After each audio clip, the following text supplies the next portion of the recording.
Hello, welcome to Unicorn Princess Tarot. So, ito yung reading natin for air sign.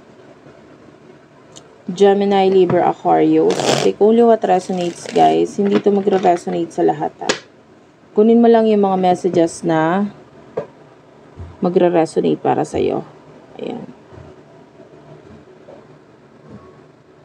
Anyway, kung hindi ka pa nakaka-subscribe sa ating channel, pahit na lang ng subscribe button, notification bell. Ma-appreciate ko po lahat ng likes, comments, and shares. If you want, pwede ka magpa-personal reading. Jing Tarot Reader. Ayan. Search mo na lang siya sa Facebook. At saka nga pala,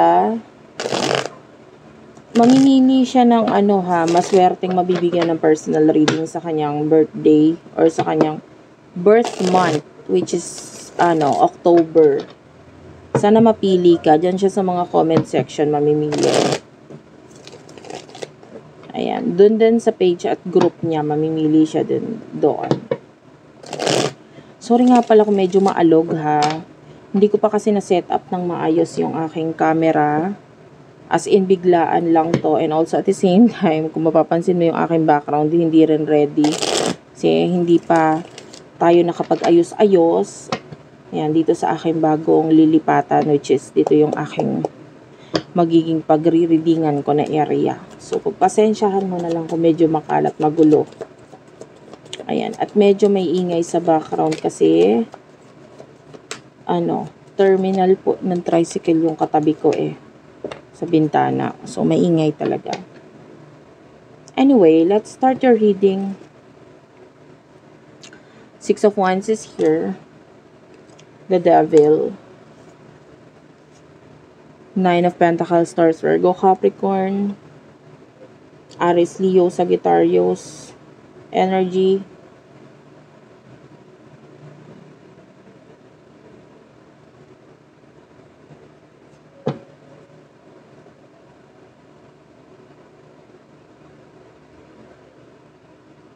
May nakikita ako ditong person na parang na-attract sa'yo, kaya lang nahihiya siya kasi kung ikukumpara niya yung buhay niya, yung sarili niya sa'yo, parang ito lang siya. Ang liit ng tingin niya sa sarili niya. Na parang ikaw, you have everything. Lahat ng gusto ko ng, kahanga-hanga para sa akin ay nasa iyo.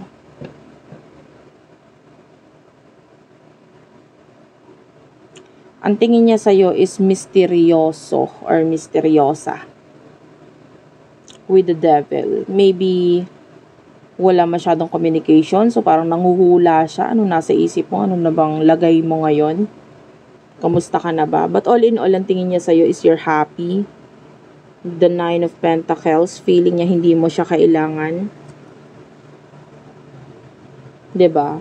Tsaka feeling niya parang ang lit-lit ng tingin niya sa sarili niya.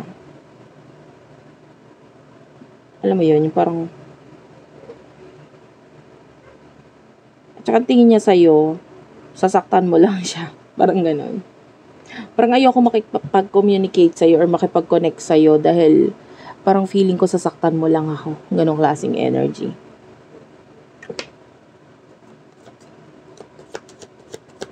Anyway, huwag mo na rin pansinin yung pula ko sa noo.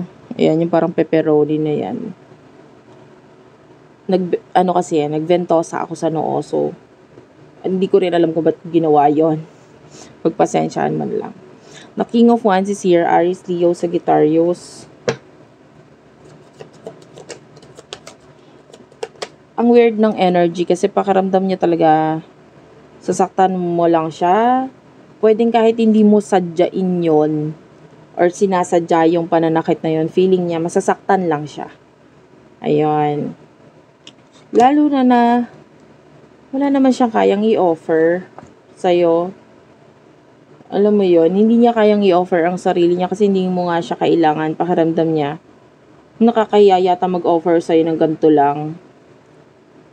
Five of Pentacles is here. So, hindi siya makapag-decide ngayon dahil una sa lahat, Ang dami niyang kakulangan na nakikita sa sarili niya. And then you are the King of Swords. You have everything. You have...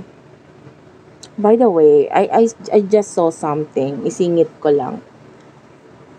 Nakikita ka nitong person na ito and ang pinaka gusto niyang part sa'yo, like sa mukha mo, is your lips. Yung labi mo.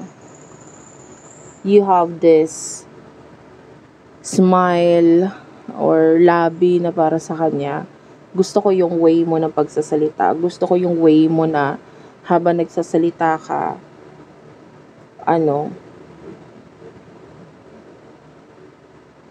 basta gusto niyang i-watch yung, or panoorin yung buka ng labi mo, ganun.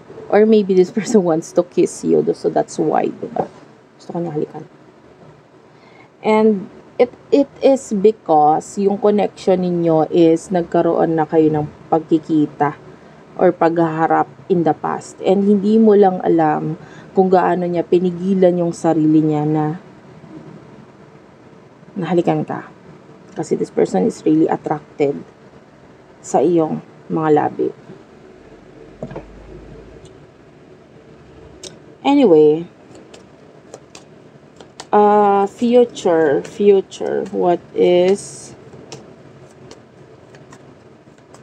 here waiting for air sign in the future, Gemini, Libra, Aquarius? Hindi ko alam kung nararamdaman mo to, but you do have the power ng moon ngayon. Malakas yung energy ng power mo ng moon. You know, when I say moon, wait lang, ayos naman ako po. Anyway, hindi lang kasi sa sun or sa sikat ng araw ka pwede magbilad, but also sa moon din. And it is when you want to get the power of the moon, like gusto mong magkaroon ng, for example, meron ka mga bracelets, ganyan, mga crystal bracelets. So, para magkaroon ng power yon, you're manifesting something, etc.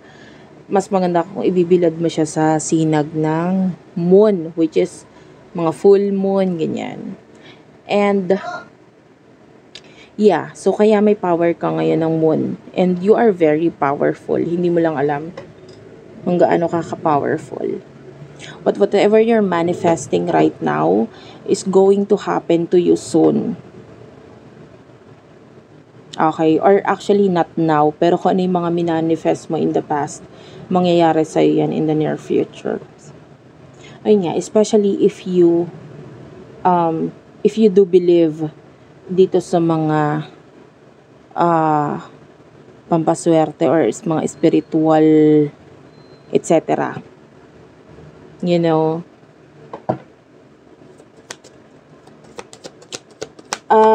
or meron kang ginagamit ngayon na pwedeng binili mo siya sa something na yun yung ginawang ritual doon sa gamit na yon. For example, mga oil, alam mo yan, mga pampaswerteng oil or yun nga, mga crystals or bracelets, yan. So, pwedeng yung naglagay ng power ng moon is the one na pinagbilhan mo. So, effective siya. What will happen in the future for you? Sorry kung maalog habang nagkukuha ako ng mga cards. Pagpasensyahan mo na lang. In the future air sign, you do have here the King of Cups, the Fool, and the Ten of Pentacles. So, I told you, effective. Kasi, excuse me,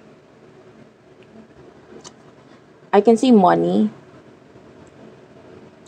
success for you. Lalo na kung gusto mo yung ginagawa mo, mahal mo yung ginagawa mo. Kung hindi, this is not your reading. Kasi, willing kang mag-take ng risk. Yun lang yun eh, willing kang mag-take ng risk or willing kang gumawa ng something Pag alam mong mahal mo or gusto mo yung ginagawa mo. And if you are this person na gusto mo yung ginagawa mo, magte-take ka ng risk, magbibigay ka ng effort, ng time, kahit pa maraming pumipigil sa'yo, but because this is what you want in your life, ipupush mo to. And because of that, nakikita natin na there's success and money for you in the future. Well, with regards to love, nako, ewan ko na lang ha. Pero there's this person na parang tatanda na lang yata siyang wala siyang ginagawa sa connection nito. Kasi nga feeling niya wala siyang chance, wala siyang chance, wala siyang chance. Ganun lang. Ganun yung lagi nasa isip niya, wala akong chance, wala akong chance, wala akong chance. Eh, hindi naman siya gumagawa ng action to know kung talaga bang may chance or wala. Yeah, this person is really, quiet lang. Wala siyang ginagawa to make changes sa connection ninyo, and maybe para malaman niyo kung ano yung totoo, wala. So, that's it for now. Thank you for watching. I love you all, and bye-bye.